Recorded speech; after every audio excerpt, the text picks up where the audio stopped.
Wesh, salut les gars, Ernesto 2.0 et mon pote Tony et ses pensées.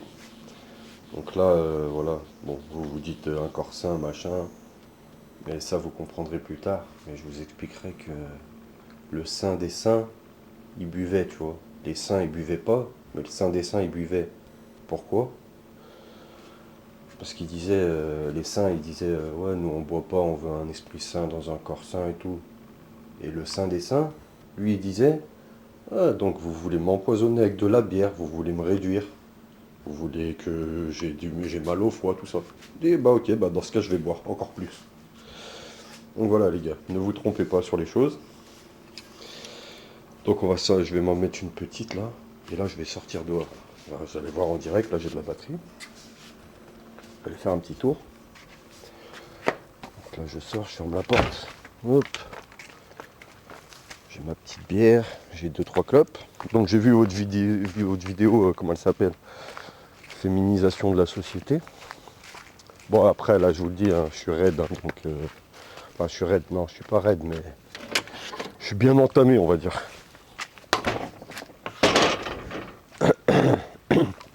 Donc je vais essayer de pas parler trop fort jusqu'à ce que je suis devant chez mes voisins. Puis après je pourrai gueuler ma race. Ah, je rigole. Ça me fait rigoler aussi ça, parce que tu vois, des fois je rentre et toute soirée, je suis défoncé, j'ai la musique à fond sur la route. Et dès que j'arrive en haut du quartier, je baisse la musique et tout. L'air de rien, le petit ange et tout. Mais bon. Donc ouais, sur votre vidéo, bah, je vous ferai une vidéo nette où je noterai 2-3 points et où je vous répondrai sur quelques points. Mais là, je vous fais une vidéo à chaud, débaroulé. Ça peut être encore plus marrant. Enfin, moi, j'aime bien en tout cas. Moi, ça me fait rigoler personnellement. Alors, attends, faut que j'ouvre ma 8.6. J'ai pris la 8.6 là. Hop.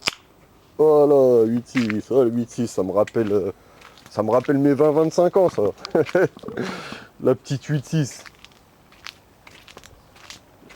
On en prenait 2 ou 3, on était refait sur notre vendredi soir.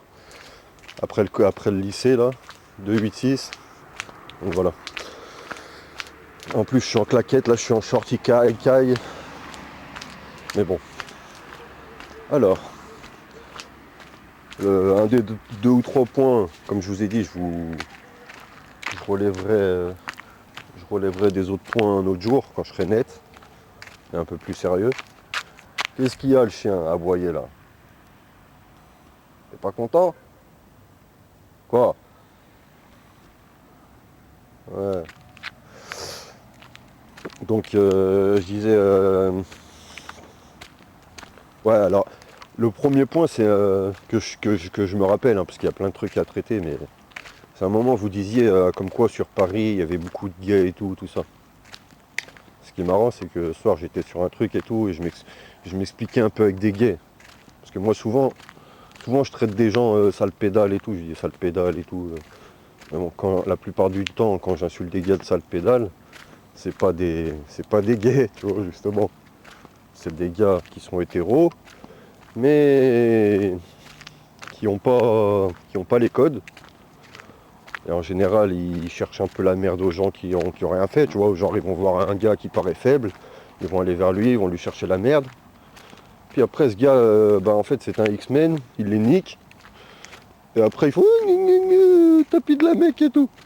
Ah non, il n'y a pas de tapis de la mec ici. Il n'y a pas de tapis de la mec. Donc voilà, je leur disais, moi, souvent, les gays en soi, les gays, c'est des personnes plus ou moins gentilles, inoffensives, hein, dans la plupart de leurs groupements. Leur posture est discutable, si on veut. Comme je lui ai dit, il y a deux possibilités qui font que tu es gay. C'est par exemple lors de la reproduction, au niveau de la. Il y a la mitose, il y a la méiose, hein, c'est-à-dire des divisionnements cellulaires.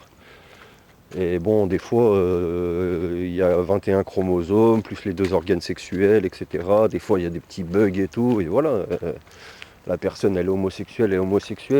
Voilà, c'est tout. Et puis des fois, c'est l'environnement, justement. Donc là, ça va rejoindre ce que je voulais dire. Des fois, c'est l'environnement qui fait, par exemple, imagine, tu vis dans un lieu un peu trop agressif, où tu as des gens qui sont un peu trop. qui sont un peu trop agressifs, tout le monde c'est des bonhommes, entre guillemets, hein, en apparence. Toi t'es tout gentil, t'es au milieu de tout ça. T'es un peu, voilà, tu vas accrocher une femme, ouais salut, ça va. Elle te remballe 10 fois, 3 fois, 10 fois, 5 fois, 50 fois. Puis tu finis par tester pas avec un mec et tu deviens gay. Donc, voilà. Et c'est pour ça que sur Paris, Paris globalement, si vous regardez la ville, c'est quand même une ville qui est plus ou moins séquestrée par des cités, tu vois. T'as des cités tout autour. Et voilà, c'est rempli de racailles et tout dans les cités. Et puis au milieu, t'as les gens séquestrés et tout. Donc voilà, c'est pour ça, tu sais, quand ils nous disent ouais Macron il a fait ci, Macron il a fait ça, mais Macron il est au milieu d'un cirque, il est séquestré. Il sait pas il a fait ci, il a fait ça, il fait ce qu'on lui dit et c'est tout.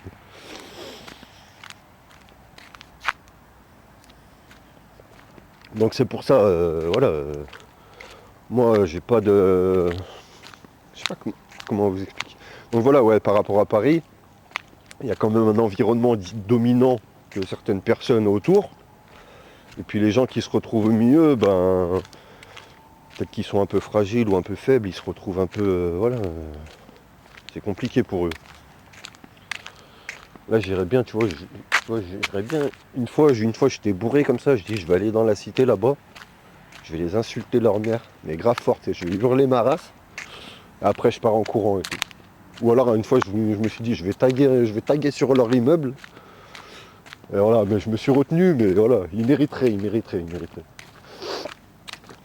Donc voilà, il y a ça. Le deuxième point c'est les gilets jaunes, je sais plus, vous parlez de... Ah ouais, je voulais dire aussi, vous mettez des bons coups, vous avez mis des bons coups, vous avez presque même pas besoin de moi, tellement vous mettez des bons coups. Ça frappe de tous les côtés et tout. Après, c'est spirituel, mais le spirituel, ça fait mal. Hein,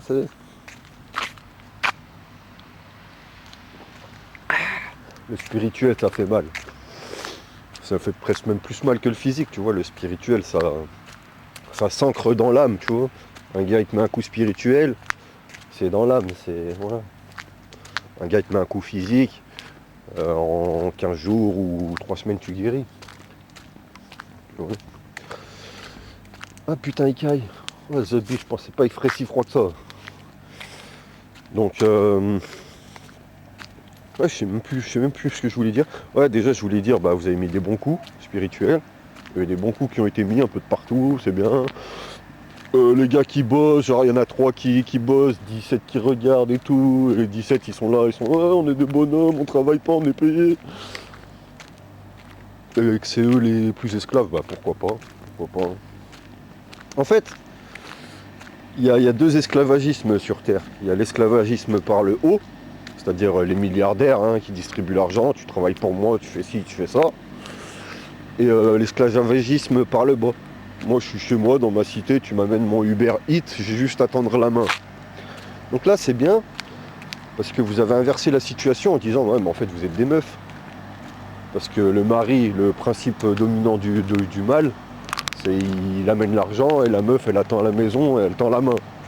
Donc là les gars qui se prennent pour des bonhommes et tout, ils passent pour des meufs. Et ça c'est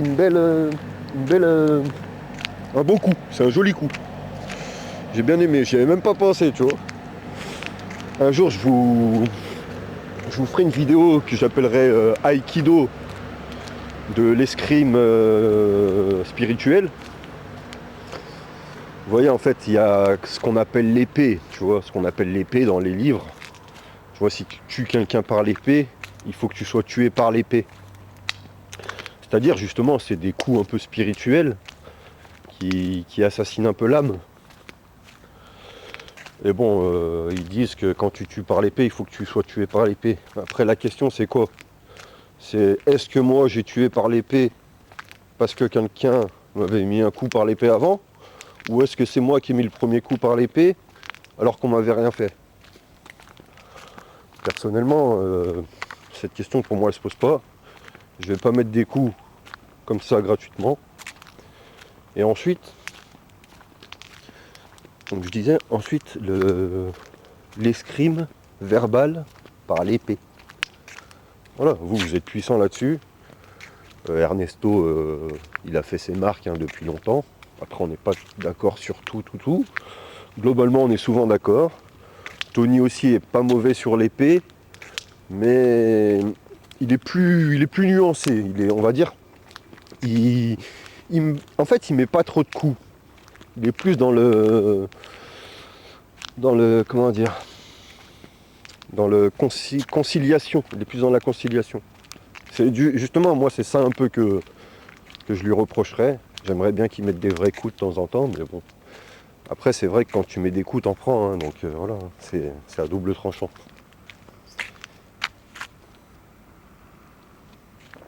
Là, je vous dis, hein, les gars, je suis raide, je parle à chaud, je suis débaroulé, là, je sais même pas où je suis. Je marche et tout. Je vais marcher là-bas, je vais aller faire le tour du rond-point, après je vais rentrer. Donc, voilà. Et puis, sur la vidéo de ce jour, Tony, il est resté un peu en suspens. Il n'a pas trop parlé, il n'a pas trop donné d'arguments. Il l'a joué en maître un peu, j'oriente Ernesto sur les questions et je l'envoie au combat.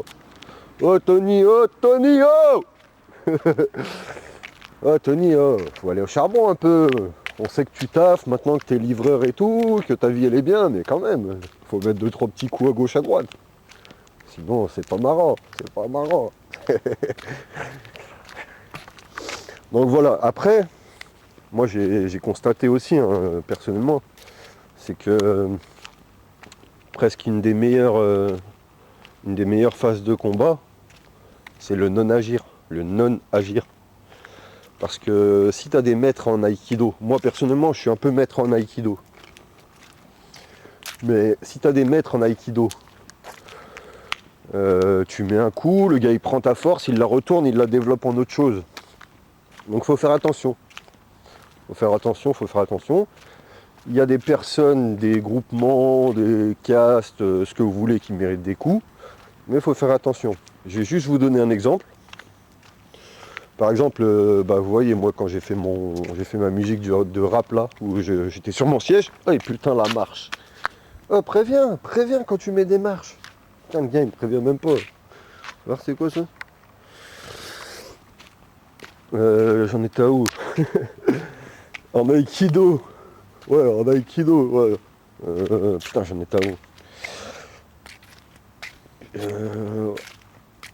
Donc ouais, quand tu mets des coups, c'est dangereux. Je vais vous donner un exemple. Voilà, dans le rap que j'avais fait où j'étais sur mon siège. Tu vois, dans mon siège, par exemple, j'ai mis une parole au début où je dis dans le rap, je suis la locomotive et le reste c'est les wagons. Ça va con, on était à l'école ensemble, mais fais pas le con.